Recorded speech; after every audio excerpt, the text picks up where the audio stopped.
তো বন্ধুরা, শুরু করছি আজকের এই নতুন ভিডিও। এই ভিডিওতে আমরা আপনাদের জানাবো কায়রো থেকে আমরা মুম্বাই অর্থাৎ ইন্ডিয়া কি করে পৌঁছলাম। ভালো করে ভিডিওটা দেখবেন, ছোট কিন্তু খুব গুরুত্বপূর্ণ ভিডিও।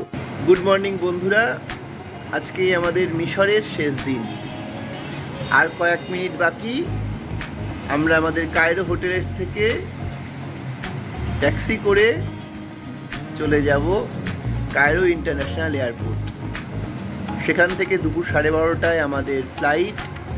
আমরা চেষ্টা করছি 3-4 ঘন্টা আগেই পৌঁছে যেতে, কারণ মায়ের জন্য হুইল চেয়ার অ্যাপ্লাই করব, কিছুটা সময় সাপেক্ষ ব্যাপার।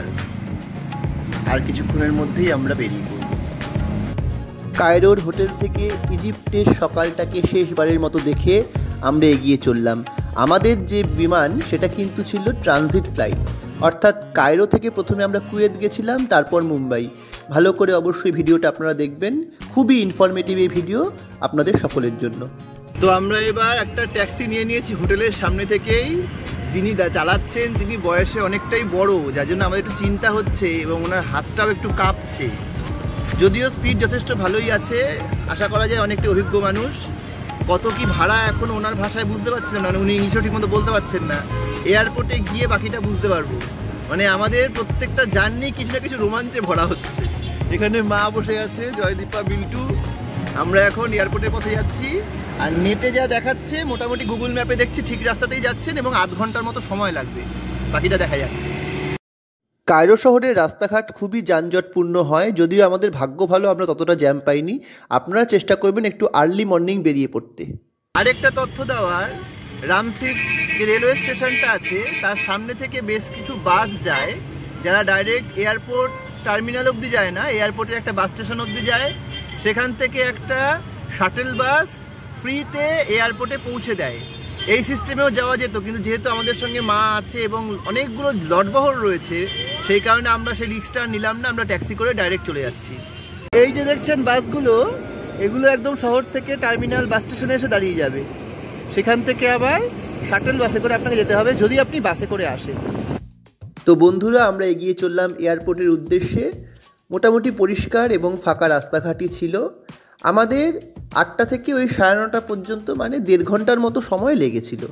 তো আমরা এয়ারপোর্টে পৌঁছে যেতেই এই যে জায়গাটা দেখছেন, এখানে আপনাদের ট্যাক্সি নামিয়ে দেবে। আপনাদেরকে হেঁটে এই পথটা দিয়ে যেতে হবে। যে কোনো কাউকে জিজ্ঞেস করলেই তারা বলে দেবে ডিপার্চার গেটটা কোন দিকে। আমাদের যেরকম ডিপার্চার গেট ছিল 2 নম্বরে, তো আমরা ডিপার্চার 2 গেটের দিকে এগিয়ে গেলাম। এই যে পজিশন, এখান থেকে আমাদের বোর্ডিং কমপ্লিট হয়ে গেল এবং মায়ের হুইল চেয়ারে চলে এসছে। দাদা নিয়ে যাচ্ছে মাকে সঙ্গে। মায়ের হুইল চেয়ার হওয়াতে একটা সবচেয়ে বড় সুবিধা যেটা হয় সেটা হচ্ছে আমাদের প্রসেসগুলো খুব তাড়াতাড়ি হয়ে যায়। এই যে কোন দিক দিয়ে কোথায় গিয়ে হবে সেগুলো আমরা খুব সহজেই করে নিতে পারবো। পরবর্তীতে ওখানে পৌঁছে আপনাদেরকে করছি। দাদা এখানে আমাদের ফর্মগুলো ফিল আপ করে দিচ্ছে। আমরা উপরে চলে এলাম। এবার এখান থেকে আমাদের সিকিউরিটি চেকিং হবে, খুব তাড়াতাড়ি হবে যেহেতু মা হুইল চেয়ারে রয়েছে। যাই হোক, আপনারাও যখন আসবেন জিজ্ঞেস করে করে আসতে পারেন, এখানে কোনো সমস্যা হবে না। নর্মাল সিকিউরিটি চেকিং কমপ্লিট করে আমরা ডিউটি ফ্রি জোনের মধ্যে দিয়ে এখন এগিয়ে যাচ্ছি। সব কিছু নর্মাল, এটা নতুন করে দেখানোর কিছু নেই। এখানে যেগুলো দেখছেন সবই ডিউটি ফ্রি। আর চেকিংয়ের সময় কেউ জিজ্ঞাসাবাদও করেনি, খালি চেক করে আমাদেরকে ছেড়ে দিল। আমরা এবার সামনের দিকে এগিয়ে যাচ্ছি আমাদের ফ্লাইটের রানিংয়ের দিক দিয়ে। যেহেতু আমাদের ট্রানজিট ফ্লাইট ছিল, অর্থাৎ কায়রো টু কুয়েত এবং কুয়েত টু মুম্বাই, তাই আমাদের পার ইন্ডিভিজুয়াল 2টো করে বোর্ডিং পাস দেওয়া হয়েছিল। এবং আমাদের সঙ্গে যে লাগেজগুলো ছিল, অর্থাৎ চেক ইন লাগেজ, আমরা এখান থেকে তুলে দেওয়ার পর সেটা কিন্তু সেলফ, অর্থাৎ ফ্লাইট টু ফ্লাইট ট্রান্সফার হয়ে আমরা মুম্বাইতে গিয়ে পেয়ে গেছিলাম। আমরা চলে এসেছি এখন কায়রো এয়ারপোর্টের রানওয়ের দিকে। আমাদের সিট নাম্বার, এই গেট নাম্বার হচ্ছে দেখা যাচ্ছে E14। দাদা হুইল চেয়ারে করে একদম সঠিক পজিশনে আমাদেরকে দিয়ে গেল। কতগুলো তথ্য আপনাদের সামনে একটু তুলে ধরবো। আমরা যে এয়ার আরবিয়া করে এসেছিলাম সেখানে কিন্তু হুইল চেয়ারের ভাড়া নিয়েছিল 2500 টাকা, আর এখানে নিল 5300 ইজিপশিয়ান পাউন্ড। মানে বুঝতেই পারছেন অ্যামাউন্টটা অনেক বেশি। তবে একটা জিনিস ঠিক, হুইল চেয়ার নেওয়ার ফলে আমাদের যে সুবিধাগুলো হলো, অবশ্যই মায়ের পক্ষে সুবিধা, তার সঙ্গে সঙ্গে আমাদেরকে ওই জায়গাগুলো পূরণ করতে হলো না, এরাই আমাদেরকে সঙ্গে নিয়ে এলো। এটা একটা অবশ্যই সুবিধার ব্যাপার। আর তার সঙ্গে সঙ্গে আরেকটা ব্যাপার মাথায় রাখবেন, কায়রো এয়ারওয়েজে কিন্তু এখানে খুব একটা কিছু চেকিংও হয়নি। এখন কুয়েতে গিয়ে বা তার পরবর্তীকালে কী কী চেকিং হয় সেটাই আমাদের দেখার। জাজিরা এয়ারওয়েজ যে ফ্লাইটটা করে আমরা যাচ্ছি সেটা কুয়েতের।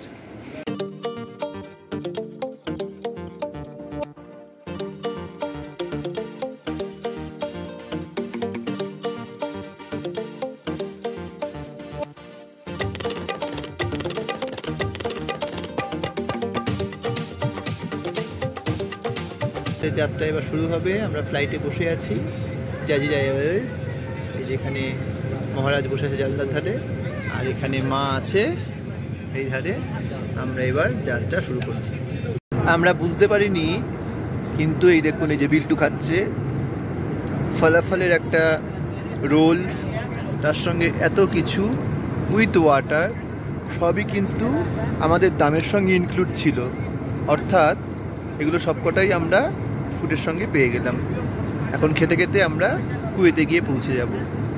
যদিও এরপরে ডিটেলসে একটা ভিডিও আমি আপনাদের সামনে নিয়ে আসবো, তাও বলে রাখি আমাদের কায়রো থেকে মুম্বাই পর্যন্ত এই যে ফ্লাইটটার ভাড়া ছিল সবচেয়ে কম, মাত্র 13,000 টাকা। তাই এই ফ্লাইটটাই আমরা কেটেছিলাম। আমাদের ফ্লাইট চলে এসেছে, এখন আমরা কুয়েতে রয়েছি। বাইরেটা দেখতে পাচ্ছেন। এখান থেকে ট্রানজিটের বিষয়টা কি সেটা আপনাদের বলে দেবো। এখন আপাতত আমরা ফ্লাইট থেকে নামবো, কারণ মায়ের জন্য যেহেতু হুইল চেয়ারের ব্যবস্থা, তাই একটা বিশেষ ব্যবস্থা করে আমাদেরকে নামানো হবে। আমরা 4 জন একসঙ্গেই নামবো, বাকিটা এয়ারপোর্টে গিয়ে আপনাদের জানাচ্ছি। এই যে সিস্টেমটা দেখছেন, এই যে গাড়িটাতে আমরা রয়েছি, এই গাড়িটা এই ফ্লাইটের দরজার সঙ্গে যুক্ত থাকে এবং ওখান থেকে আমাদেরকে নামিয়ে দেওয়া হয়। যে লাগেজগুলো এক এক করে যাচ্ছে দেখুন, এখানে তুলে নিয়ে যাওয়া হবে। আমাদের বোম্বের লাগেজ আমরা বোম্বে থেকেই পেয়ে যাব। আর এই যে মা বসে আছে এখানে হুইল চেয়ার সমেত আস্তে আস্তে নিচে নেমে যাচ্ছে। আমরা এয়ারপোর্টের মধ্যে এই গাড়িটা করে প্রবেশ করব। এর মধ্যে আমরা 4 জনই রয়েছি। এবার আমরা এগিয়ে যাব। বিল্টু ধরে বসো কিন্তু, হ্যাঁ, ঝটকাই লাগবে না হলে। এই দেখুন আস্তে আস্তে লাগেজগুলো নামছে। Al Jazeera Airways. প্রাথমিকভাবে একটু রাগ হচ্ছিল যে কেমন সিস্টেম হবে কে জানে, ভাষা বুঝতে পারছি না। এখন দেখছি বেশ ভালোই। এই যে সিস্টেমটা হুইল চেয়ার যারা সঙ্গে নিয়ে থাকে তাদের জন্য, এটা আমরা দুবাইতেই দেখেছিলাম এবং এখানেও দেখলাম। অর্থাৎ কুয়েত বলুন বা কায়রো, সব জায়গাতেই এই সিস্টেমটা রয়েছে। তো আমরা ধীরে ধীরে এগিয়ে চললাম মূল এয়ারপোর্টের দিকে, যেখান থেকে আমরা পরবর্তী ধাপে এগিয়ে গিয়েছিলাম। তো আমরা চলে এসেছি এখন এয়ারওয়েজের ভেতরে কুয়েত। এখানে কি করে করতে হয় সে বিষয়গুলো আপনাদেরকে একটু করে জানাচ্ছি। দেখতেই পাচ্ছেন এমন ঠান্ডার অবস্থা। এখন আমরা চাদর ফাদর মুড়ি দিয়ে আছি, বিল্টু সোয়েটার পরে নিয়েছি, ভালোই ঠান্ডা এখানে। সবচেয়ে আনন্দের কথা হচ্ছে বিল্টু আস্তে আস্তে শিখে যাচ্ছে। আমাকে একদম সঠিক টাইমে কোনটা কি করতে হয় মোটামুটি অ্যাকুরেট টাইমে বিল্টু সব কিছু বলেই দিল। তো যেটা বলছিলাম, এখানে আমরা লেওভার নিয়েছি, মানে এখানে ডাইরেক্ট কায়রো থেকে ফ্লাইট আমাদের ইন্ডিয়ায় না গিয়ে কুয়েত হয়ে তারপরে যাচ্ছে। কুয়েতে আমাদের 4 ঘন্টা ওয়েট করতে হয়েছে।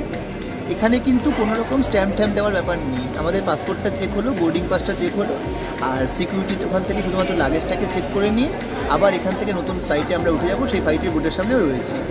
আর বিল্টু এখানটা যেটা বলার, বিল্টু খুব সুন্দরভাবে সব কিছু গুছিয়ে গাছিয়ে করে নিতে পারছে, সুতরাং অসুবিধার কিছু নেই। এবার বিল্টু যদি কিছু বলে। আর এখানে একটা জিনিস আমার বলার, এখানে এই সব জায়গায় চেয়ারের নিচে চুইংগাম লাগিয়ে রেখেছে।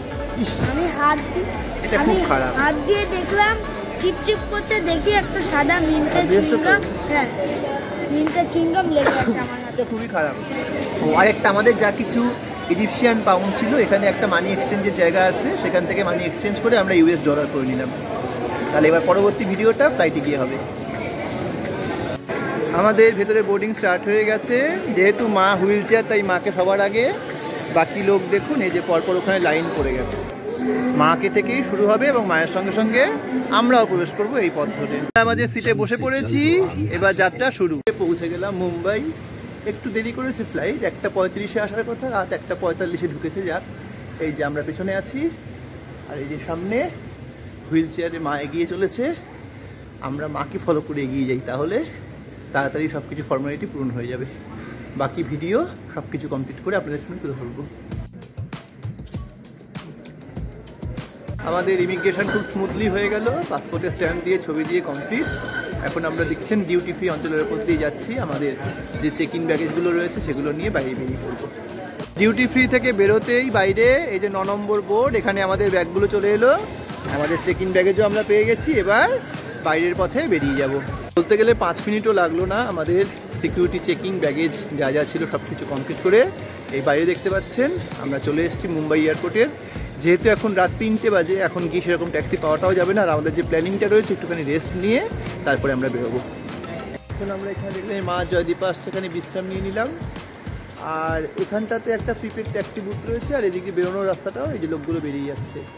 আমরা এখান থেকে ডাইরেক্ট হোটেল পর্যন্তই আমাদের ট্যাক্সি বুক করে নিলাম, প্রিপেড ট্যাক্সি। এখন আমরা হোটেলের দিকে চলে যাচ্ছি। মুম্বাই শহরে এসে মুম্বাই এয়ারপোর্ট থেকে এখন আমাদের হোটেলে যাচ্ছি মুম্বাইয়ে স্পেশাল ট্যাক্সি করে। চলুন দেখা যাক নতুন অভিজ্ঞতা। তো বন্ধুরা, অবশেষে আমরা এসে পৌঁছলাম মুম্বাই, আর এখানেই শেষ হলো আমাদের আজকের ভিডিওটা। কেমন লাগলো অবশ্যই কিন্তু কমেন্ট বক্সে জানাবেন। আর পরের দিন আমরা আপনাদের সামনে নিয়ে আসবো বাজেটের মধ্যে পাবলিক ট্রান্সপোর্ট ইউজ করে একদিনে মুম্বাই শহর কী করে ঘোরা যায়।